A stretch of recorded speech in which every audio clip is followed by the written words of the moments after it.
I think for the experienced, quote unquote, experienced crypto users, the challenge that I have speaking with them about certain wallets is that for some reason, including myself, after 6 months of being in the crypto space, everyone seems to be a privacy expert, right? Many people would, give rebuttals about how this wallet is more superior than others. I mean, there's your fair share of people online that would still recommend you to get a Ledger or a Trezor, right? Yeah. I'm not saying that Ledger and Trezor is not secure. I mean, they're great wallets, right? But it's the fact that, well, if you think about it, right, on a relative scale, all wallets, at least the major ones, are just as secure as the next one up. Yeah. Sure, there might be some nuances to how they handle the private key or maybe the reputation behind the team. But, I think people need to understand that it's more important for the person to put up their own physical security for the wallet than for them to trust the actual wallet itself. Yeah. But yeah, I mean, it's mind-boggling as to how people would just, instantly right off the bat would tell someone to just use a Ledger or a Trezor, right? I think by doing that as well, right, if everyone has that same kind of mentality, they are unconsciously, they're unconsciously centralizing the wallet market, right? Yeah. If everyone keeps saying use a Ledger or a Trezor, and if people that listen to them and actually just use a Ledger or Trezor, you're only going to have two wallets in the market, Ledger and Trezor. Right. And that's a bigger risk than telling someone to use a wallet that is not a Ledger or a Trezor. I absolutely agree with you there. Yeah. So, I mean, yeah, this is one of the misconceptions about Web3 wallets. The fact that maybe one is superior in security than the other. I think the other misconception as well is the fact that many people think they don't need to trust a particular wallet, right? This can go to the topic of trust in general in crypto. I think before months ago, you told me a really great way in explaining it to people that sure, maybe some wallets you need to trust more than the other, but in general, all wallets need to be trusted. Oh, yeah. At the end of the day, it's somebody behind that wallet. There's a team behind that wallet that made your wallet that have implemented how you should basically receive your private key, visually receive your private key on the wallet. But yeah, the phrase that you worded it correctly to me is that there's a relative degree of trust for any wallet. Oh, yeah. Absolutely. So, yeah, on the topic of trust, the crypto ethos is don't trust, verify, right? And it's funny because in the wallet space, you don't really see that.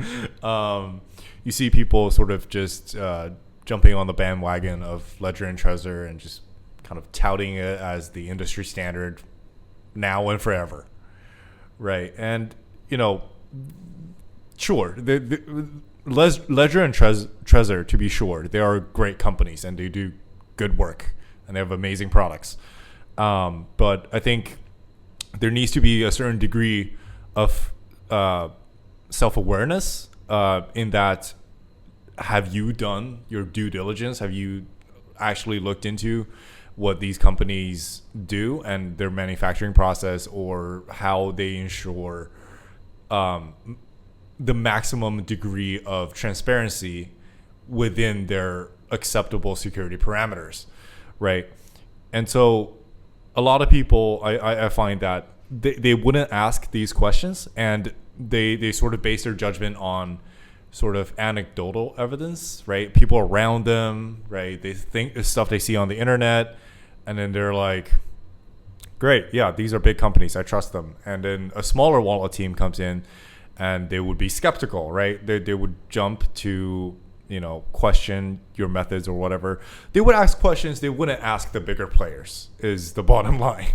And and for me, I would always try to explain to them that, different wallets serve different purposes and they have their own niche. And so there's always going to be a certain degree of trust that you have to imbue into the company. Doesn't matter what they do, because the fact of the matter is the hardware device that you're using to put your crypto onto was in someone else's hand at a certain point in the manufacturing process. And doesn't matter how many audits or how much transparency the company is willing to give you, there can never be 100% transparency, because for security reasons, right? Because like total transparency in something like cold storage wallet manufacturing means, well, everyone can just sort of take advantage of that process. And so I think that's the point a lot of people miss when assessing different cold wallet companies out there. But yeah. My go-to kind of clapback question, if I ever want to refute someone's claims about XYZ wallet not being secure or strong enough, my go-to question is this, right? Mm-hmm. I'll go back to them and ask them, well, when you open up your ledger or MetaMask, when you open up the software or the hardware, and when you tap on that button to create your private key or 24 mnemonic words, ask yourself this: is it you who created that private key in that moment, right? Is the simple notion of hitting a button, does that equate to you making the private key yourself? And the answer is no, right? There's something else beneath that wallet, that software, right, that was created by somebody else. Oh yeah, that made the private key, or not made the private key, but they've at least provided the entropy needed for the private key to be made. Yeah. I mean, like, how would you know if that private key wasn't already installed on that software, right? Right. What if it was a private key that's in a huge list of a huge database full of other private keys? They don't know.